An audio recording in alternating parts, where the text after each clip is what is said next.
178 AD, 4072 AM. The calendrics for this date suggest that something major occurred relative to either or both Rome and the descendants of Israel. This is also an approximate date for the detonation of a supervolcano that erupted in New Zealand.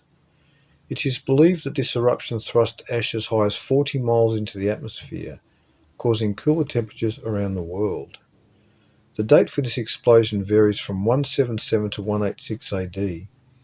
1. The Science Times Book of Natural Disasters. Apocalypse 2012. 180 AD, 4074 AD. Roman historian Cassius Dio wrote that from the death of Roman Emperor Marcus Aurelius, the Romans had descended from a kingdom of gold to one of iron and rust.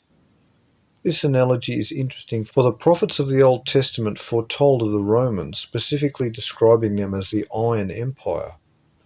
Church father and historian Irenaeus of Gaul was the first to mention one of the four Gospels, that of Luke. Irenaeus studied the writings of Polycarp and was his student, Polycarp having been a disciple of the Apostle John, one of Jesus' 12 apostles. Irenaeus referred to the four Gospels as the four pillars. In fact, Irenaeus was one of the three fathers responsible for influencing the introduction of the four Gospels into circulation, with Clement of Alexandria 200 AD and Tertullian of Carthage 200 to 210 AD. Irenaeus being the first to mention the four Gospels, it is curious that Irenaeus was also the first to mention the supremacy of the Church at Rome. The writings of Irenaeus, Clement and Tertullian laid the foundation for the Roman Catholic supremacy. In Reverend Dr. Davidson's book Introduction to the New Testament, 19th century, we read, "There is reason to believe that very soon after the four Gospels appeared, somewhere between the years 180 to 200 AD, they were published under the authority and by the direction of the Church of Rome, in a volume with the Old Testament and with the other New Testament books then in circulation. That the four Gospels cover events at least 150 years prior to any references that they even existed is disturbing. Not one of the four Gospels is mentioned in any other part of the New Testament writings. No manuscripts of the Gospels are in existence dating further back than the 4th century AD, and nor is there any trace that older manuscripts existed. The Gospels of Matthew, Mark, Luke, or John are not mentioned by the earliest Christian fathers, Clement of Rome, Ignatius, and Polycarp. Nor did Justin Martyr know of any such Gospels. The first epistle written outside the New Testament writings was the Epistle of Clement of Rome, written about 97 AD, in which there is not a hint about the existence of these books. To illustrate how odd this is, take this scenario into consideration. How authoritative would a book be concerning the assassination of Abraham Lincoln in 1865 AD at Ford's Theatre if the book was not released to the public until the year 2015 AD? That would be 150 years. Again, what about a book about the assassination of John F. Kennedy in 963 AD at Dallas if the book would not be released until 2113 AD? Again, that's 150 years. We have the histories of historic men like Socrates, Plato, Aristotle, Alexander the Great, and Julius Caesar, because their lives were recorded by their contemporaries, and every one of these men lived long before Jesus did. The four Gospels appeared well after the Bar Kokhba rebellion and fall of Jerusalem, 132-135 AD. As this is the earliest date for the Gospel of Luke, we find it further incredible that Luke himself was not even an apostle, nor was Mark an apostle, and John is believed not to be John the Apostle, but John the Presbyter. At this time also wrote Athenagoras, an Athenian philosopher, who had become a Christian, contributing greatly to its literature. He even wrote an apology to Roman emperors Marcus Aurelius and Commodus, defending Christianity.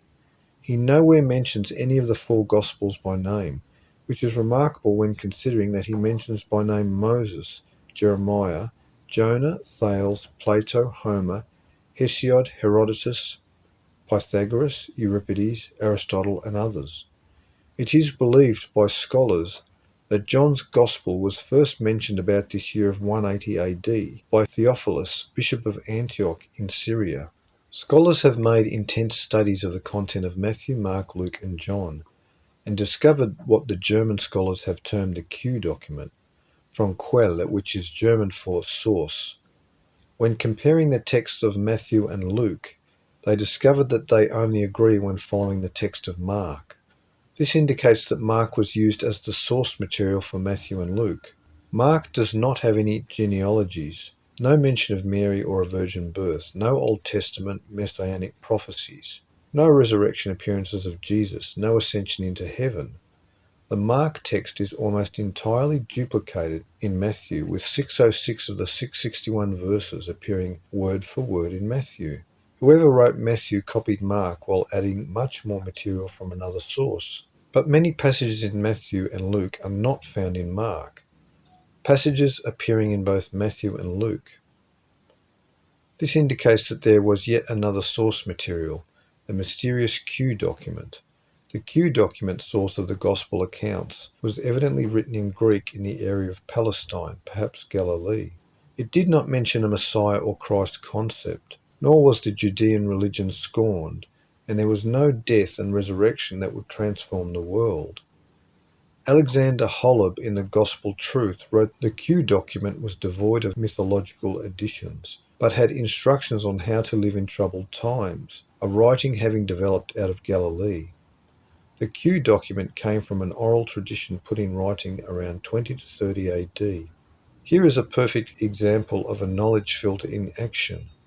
Close attention to the manufacture of the Christian books has been heeded to in this Chronicon to illustrate how we have been manipulated and deceived in increments over the passage of centuries. In 430 AD, Theodore wrote, quote, I found myself upwards of 200 such books held in honour among the churches, and collecting them all together, I had them put aside, and instead introduced the Gospels of the four evangelists, unquote. The Christian believer in Jesus has been offered a collection of books, heralded as authoritative accounts, books that took preeminence 250 years after they were written. These books written 150 years after the events they are supposed to relate.